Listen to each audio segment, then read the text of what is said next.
Hello. Hello and welcome to the Comedy Club podcast. I'm your host, Dustin Kaufman. With me today, buddy, I'm happy to have you here on the podcast.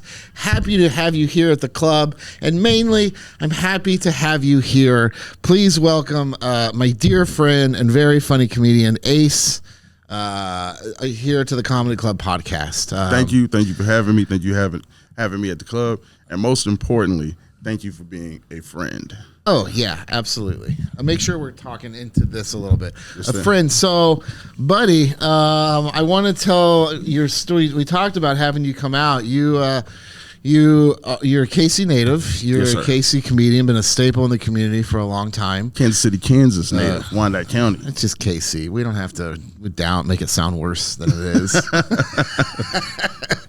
Oh, Kansas, Kansas. Never mind then. We got to represent. We small but mighty. You have been MIA from the club, from the scene, and from life for the past about year and a half. 18 months, almost 2. It'll be 2 years in February. So yeah, year and a half. We can call that a year and a half. I think I was right when I said year and a half. Yeah, 18 You're months. You're like, no, 18 months. I'm like, bro, that's a year and a half. I am one of them parents. Like, my 2-year-old, 24 months.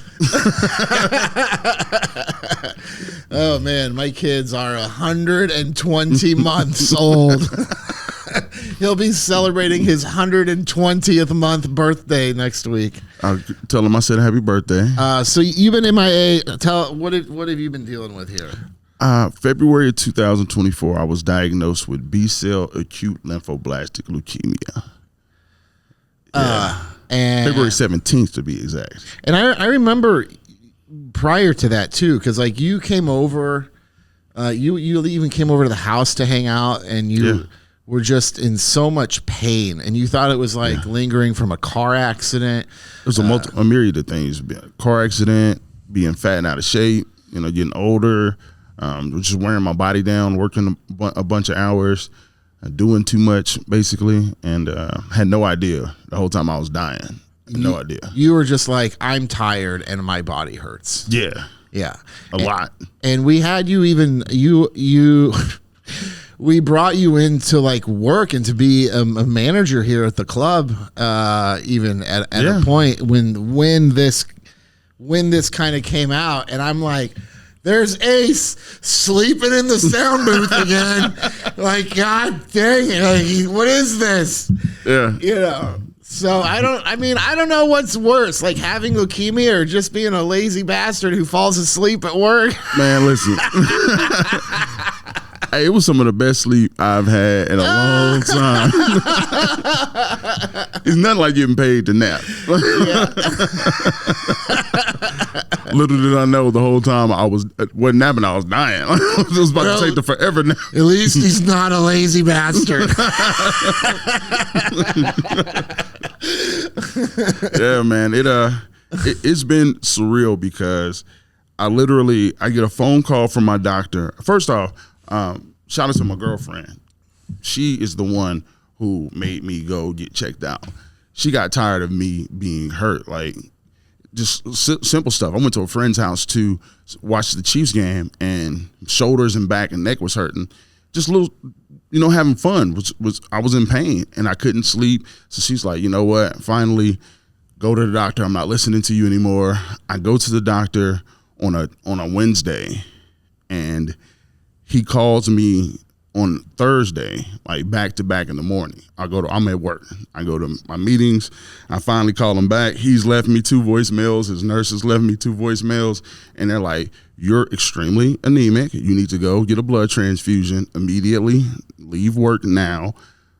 Go get checked out, go to the emergency room. And I go to the emergency room. I had my manager take me. I'm thinking I'm going to go get a blood transfusion. I got a work event in the evening, so I'm going to go back to work. I'm like, hurry up. Tap me in. I'm just going to go get a quick blood transfusion. It's real quick. I'll be there for my spot, guys. Don't worry about it. I'll be there. Yeah, I'll be back in like 6 hours. Don't worry about it. Oh, my God. Yeah, next thing you know, it's like, I'm in the hospital for 2.5 months, right? Like from that day on forward. You explained it to me. You went in there. You explained it one time.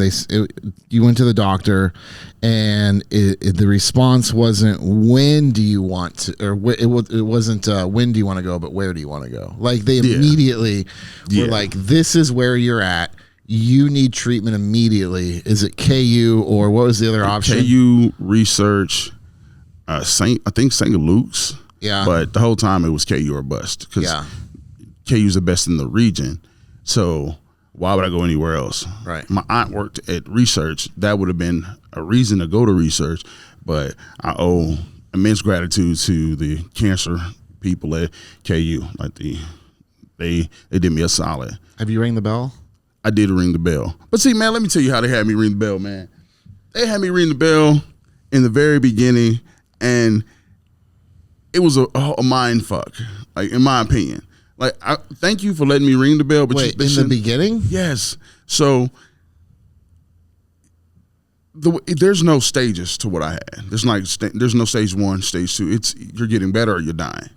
So it's kind of all celebratory as you go along. But they should not have had me ring the bell when I rang the bell. I rang the bell after my first 2 months. Yeah, I hadn't gone through any other chemo. I went through a little bit of chemo, like I was going through a little, but I hadn't lost my hair yet. Did it give you hope a little bit? It did give me a little bit of hope, but it set me up for an emotional letdown because here I am thinking I'm a conqueror, and no, I haven't even started the battle yet. Like they had me ring the bell in 2 months. I'm still going through treatment now. Now I'm more on the preventative side of things, but there's you can't quantify remission for my disease until I've been cancer free for 2 years. Okay. It's not like kidney cancer where they just cut it out. They take a look. There's no more cancer. You're in remission. It doesn't work like that with mine. So for me to ring the bell at 2 months, knowing they don't even say that you're in remission for 2 years, it's kind of asinine in my opinion. Like if you were ringing it now, maybe you'd feel a little bit more like it'd feel you should poetic. Just go back there and ring the bell. Don't even ask me like, hey, I'm here to ring the bell. I plan on going back. So once I get things situated, one of the things I want to do is establish a non-for-profit to go and Sierra, let's get Ace a bell. Let's get him. Yeah, leave me a bell. You know, we'll have you ring a bell here before I go back. Don't worry about their bell. Yeah. We'll have you ring our bell. Well, I definitely want to go back and establish a non-for-profit to spend time and create not necessarily a support system, but support people who don't have the support system. One of the things that really helped me through my journey was my support system. My mom, my dad, my best friend, my aunties, my uncles, my cousins, my girlfriends, my kids.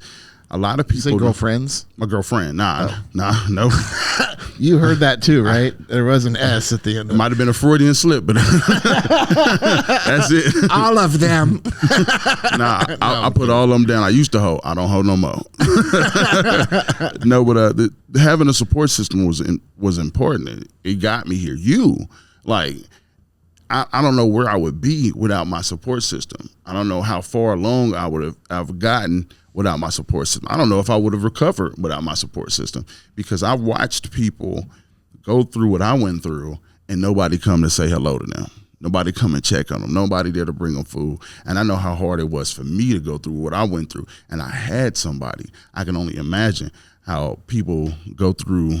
Like I was at the hospital for 90 days, three different times. Jesus. So you imagine sitting in the hospital for 2 to 3 months by yourself. That's a lonely existence. Yeah. And I watch people go through that, and it's like, I want to make a difference in that regard. I want to be able to say, hey man, I know what you're going through, or hey ma'am, I know what you're going through. You got somebody here in your corner. You can do this. Because a lot of people don't have it, and it's crazy. So I will be ringing the bell. I'm going to ring the bell with other people too. Yeah, for sure. So you want to just go be there with people and stuff.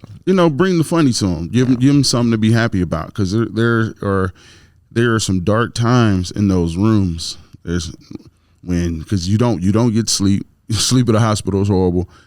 They come in at 3 a.m. to check your temperature. Like, motherfucker, 98.6. Get out. Like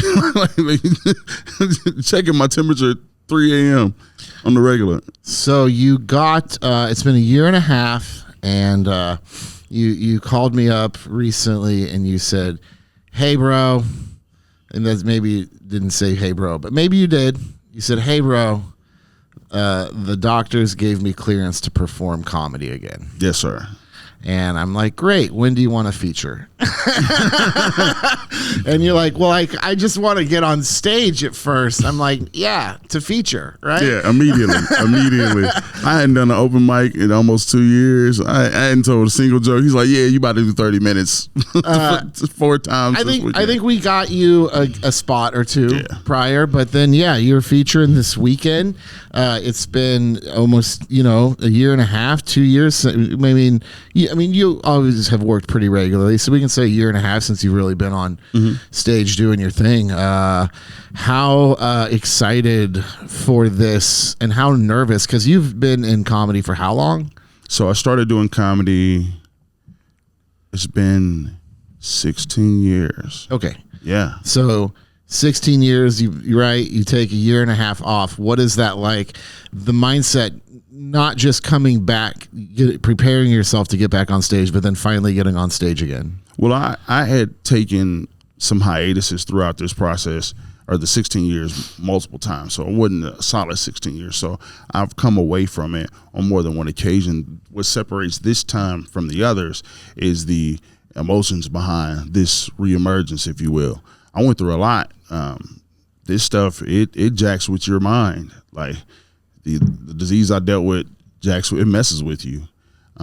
I never experienced depression or any mental health issues ever in my life or that I was aware of until I went through this. And then on top of going through this, my best friend died. So it's like I haven't even mourned that. And, having him with me everywhere I went from a comedic you weren't standpoint. able to go to Ty's funeral or anything. No, I wasn't able to. I was supposed to see the body, and I was going through a treatment that they had to monitor me when he went to the hospital and ultimately passed. And I was only supposed to be in the hospital for 7 to 10 days, and I ended up being in there for 62. And I had to miss the viewing, all of that. So by the time I got out of the hospital and was able to do any type of mourning, he'd already been put in the ground. So having to return to the stage and him being such a big part of my comedic journey and having to do it alone, that in itself, and on top of the recovery, has been a mental battle, if you will, getting ready to do that. That is why that was one of the main reasons why I said no in the onset. Is not because I wasn't ready to tell jokes. I didn't know how I would do it without him, and that part was the hard part. Do it for him, I guess. Yeah, that's why I said yes to this time. I told myself he wouldn't want me to say no. He wouldn't say no. Nah, he wouldn't. No. Nah. We're talking about Tai Fu Panda. Tai Fu Panda, yeah. Yeah. For those who don't know. Yeah. He wouldn't say no. As a matter of fact, he'd leave the hospital. I've watched this man nothing could keep that guy off out stage. Of his arm. Yeah. And tell the doctor, y'all can either patch me up or I can bleed on my way to the car, but I'm leaving. I got a show to get to. Like, no, seriously. Watch the man do it. And for him, I'm like, you know what? I'm done saying no to stand up. I'm done saying no to comedy. I'm no longer in a position to where I can't travel with it. My kids are older. My youngest, I started doing stand up right before she was born. She'll be 17 in January. So now she's at the age where she's neglectable. So I can be gone legally I can be gone for a weekend now. It's just, unfortunately, I was dealing with this when I finally got to an age where all of my children are at the age where I don't have to be at home.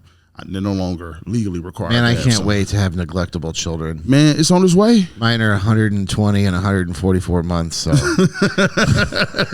it's on its way. To pay attention to them. So 12 and 10, you could be gone. I believe you can be gone for a couple of hours legally. Oh, I mean, I don't think there's a law preventing them from being home alone. Man, you ain't got an ex-wife like I got one. Mine, man. Oh God, dude. Man. No. I mean, yours tries to take them. I can't get mine.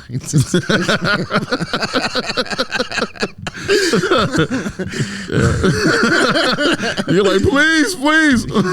And, at a certain point, you just don't even want to ask. You're like, all right.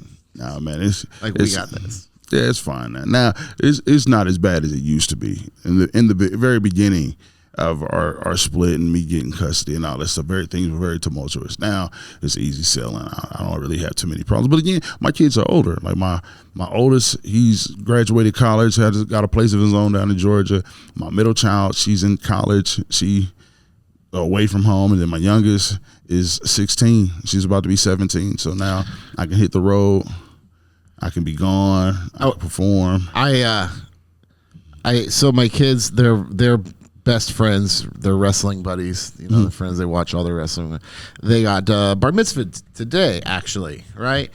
And I had a thing that I had to do. I could have said I wasn't, but I really had to be there. And so I asked her if she would take them to the bar mitzvah, and she did, you know, because that was her. She had him last night anyway, so it was, you know, it's every other Friday. And I'm like, oh, can you take him to the bar mitzvah? And I've been so busy getting this other Lawrence club open that because it opens next week. So I'm in that mode of like, I'm down in Lawrence by 9 a.m. every day, and it's a 40-minute drive, and I'm there until like 5 o'clock, 6, you know what I mean? Like, so coffee is your friend.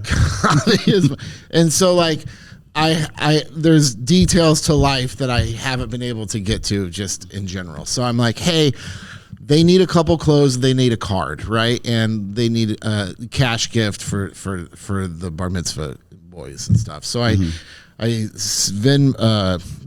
Zelled her $325. More than enough. 200 of it was to give $100 each because they're twins to the bar mitzvah kids. Give each kid $100. Here is $125 for a card, for 2 cards, 2 nice shirts, and 1 pair of pants. This is what we needed to buy, right? That's enough for like, it's $125 for 2 nice kids shirts and a pair of pants. About $40. She called me at 9 o'clock last night at Walmart buying fucking clothes for these kids. And I'm like, what? And I got a little, you know what I mean? And I'm like, okay, I'd like a receipt and my money back for the remainder of the balance. Like, ma'am, you're going to a nice service, not to mention these people, they do live in a very nice neighborhood. So there's a little bit of like, hey, I sent you the money, just buy them the goddamn nice. And my kid was even like, wait, what? Because I asked her to buy me this nice $60 jacket, and she's like, there's not enough money. But then I'm pretty sure she just pocketed 60 or 70 bucks. She's buying them $15 shirts at Walmart to go to this. So that's the shit. And that was today. That's today. I don't know why I'm bringing this up. This is not what you're here to talk about. Hey, man, I feel your pain, brother. We got to the baby, and it's just like, bitch, I want my money back. Hey, man, I'm so petty. I will wait until they get to the store, have made the purchase, and then send me a photo of the receipt. And then I will send the cash. I have no problem paying for it. Man, you're right. I just want to pay for what I'm paying for. I will Venmo you right immediately. Immediately. Yeah, just show me the receipt. Yeah. Trust me, I've been there. Let me tell you how to go down these roads, because you're going down. I was here. You're here. I know where to go. Yeah, that's how you do it, man. Say, hey, send me a photo of the receipt. As a matter of fact, I'll send you a little extra so that you can get your cash today if it's via Cash App. Yeah. And it's trick to Cash App. A lot of people, if Cash App, Venmo, and Zelle, they are now tracking what you do in those apps. So if you label it as a food donation, it's a tax write-off for the sender, non-taxable income for the receiver. Oh, yeah. Piece of game, FYI. Okay. Yeah. Okay. Yeah, I'm all about, lowering my taxable income. Yeah. Yeah. So you got the clearance. You're back on stage. Yes, sir. Any limitations to what you are going to do at this point, comedy moving forward? Are you excited to start moving like full speed again, or what's your kind of plan here? So right now I'm still on what they call restricted access to to people. Like so no meet and greets. No meet and greets, no large crowds, mask up in public. I've been kind of being a little risky this weekend, not having the mask on, just to see where my immune system is. In the green room. Yeah. Yeah. Just to see where my immune system is. And in January, I'll be able to go mask off, no restrictions, traveling, all that stuff. But I can do everything I want to do now. I just got to do it with a mask on. Ace. Yes, sir. I saw it. You didn't even flinch. Not even. You didn't even flinch. Nah, I was tearing their ass up in the hospital, getting them left and right. Their pocket fell off, circle, all of that. Tearing their ass up. They would come in, and they use my real name. They have no idea what this motherfucker. Ace would. So Ace, we would run this amazing game with customers. At the comedy club, all right. So like Ace, he's working, hosting, whatever.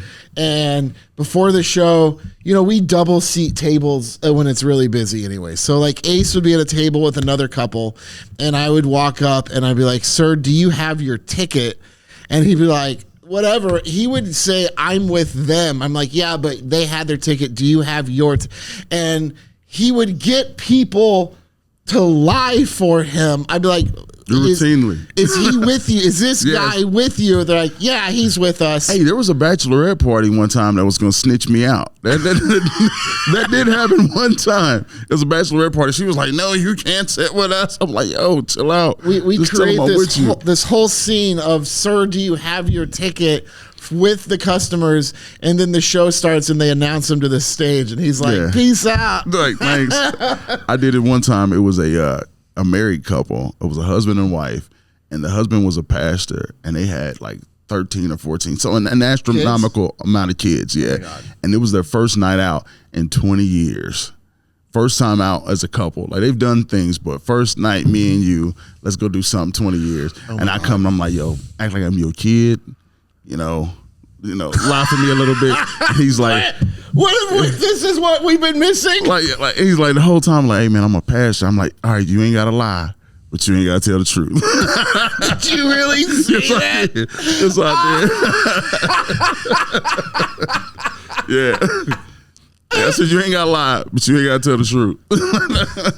And he eloquently let the people know that I was with them. He didn't necessarily lie.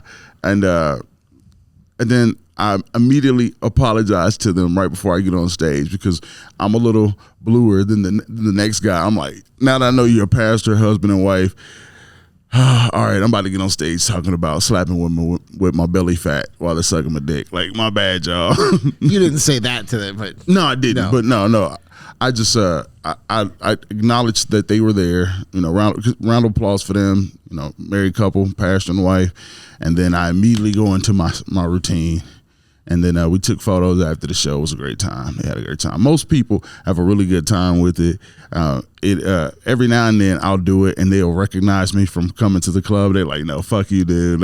We know who you are. Get away from us." And I'm like, all right, I'll have to do it to somebody else. You gotta start recording those. Oh, for sure. Yeah.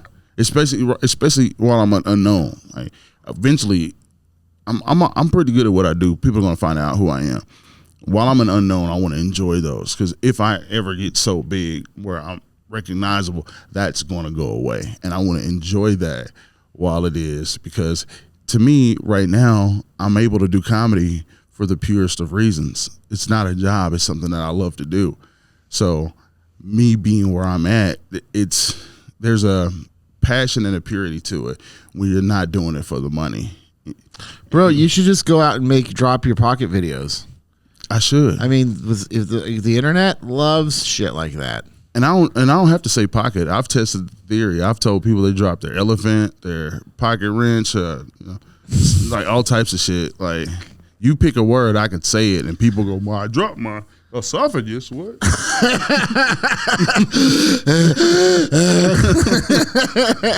Yeah. Yeah, and that's outside. You don't have to mask up. No, I don't. Start doing those. That I want to start shooting skits. I've wrote some stuff that I want to put together and actually shoot. I think it's funny. I don't want to give it away on the podcast because it's kind of funny. I'll talk to you off camera about that. Yeah, it's funny. I want to shoot that stuff. I want to get back out here and actually do it the way that I supposed to do it. I'm talented enough. I ain't trying to toot my own horn or nothing like that, but I could do this. You feel like you have a second chance? Oh, for sure, man. Yeah. Like, I was on borrowed time. When I was working at the club, the whole time I'm falling asleep, I'm in pain, I can barely lift my arm, I'm limping around the club. That was the disease killing me, and I had no idea. And being told to go to the doctor, being forced to go to the doctor, and going through all of what I went through, I didn't go through it for nothing. So I'm here for a reason, because undiagnosed, untreated, acute B-cell lymphoblastic leukemia, B-cell acute lymphoblastic. Bro, just say leukemia. With that particular strain. Okay. I'm just being a jackass. Yeah, that's okay. No, the jackasses are the people that give me shit about wearing my mask in public. Which no. I get those every time. I get them every time. Every time they say, "Oh, you got a mask on?" Oh, yeah, because I'm a cancer survivor, and they shut the fuck up. Like, yeah. It's amazing. But that particular strain, the life expectancy untreated is 2 weeks to 3 months. Oh my God. And I started feeling that way when I was working in the club in November and didn't get diagnosed till February. I was on borrowed time. So the fact that I'm here for a reason. So I'm going to take advantage of it. Fighter. Yes, sir. Yeah. I'm glad you're here, buddy. I'm glad to be here, man. Where can people find you online? You can find me online. You can find me on Facebook, Instagram, and TikTok as Bellies Do It Better. That's BELLYSDO. And I should pop right on up. Bellies Do It Better, because we do. I know I'm fat, but I'm still sexy. Huge cock is what he's trying to say. And it's not huge. It's just big enough so that I can see massive. Well, I can still see it. Yeah, that's why I haven't lost weight. You know, yes, this is a 6-inch belly, ladies. A 6-inch belly, and I can...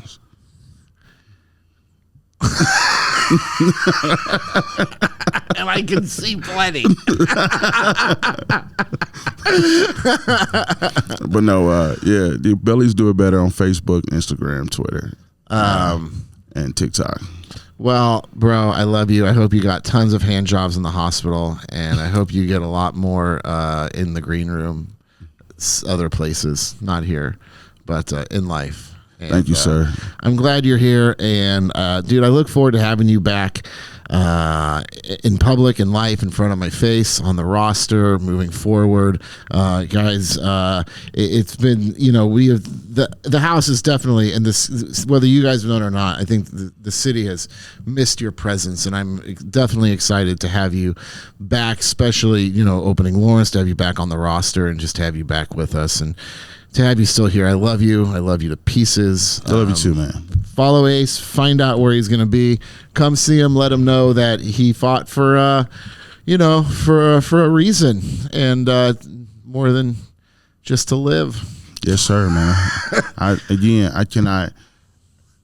People give you shit, and it's so hard for me not to give them the day that they deserve when they do, and it's undeserved. People don't understand the impact you had on my family for the things that you've done for me. And you didn't have to do them. You didn't have to. And you not only did it, you did it with a kind heart. You were enthusiastic about doing it. And you did it simply just to make sure that I was okay. And I cannot thank you enough. My kids cannot thank you enough.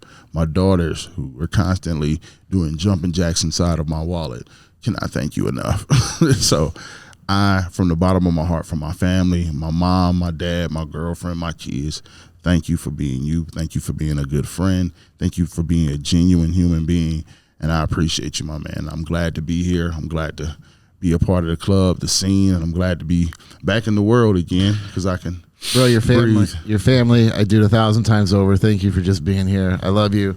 Please subscribe, follow us, click that subscribe button, share with all your friends. Check out some of the past episodes. There's a lot. Watch them, and then follow us across the board at the Comedy Club KC.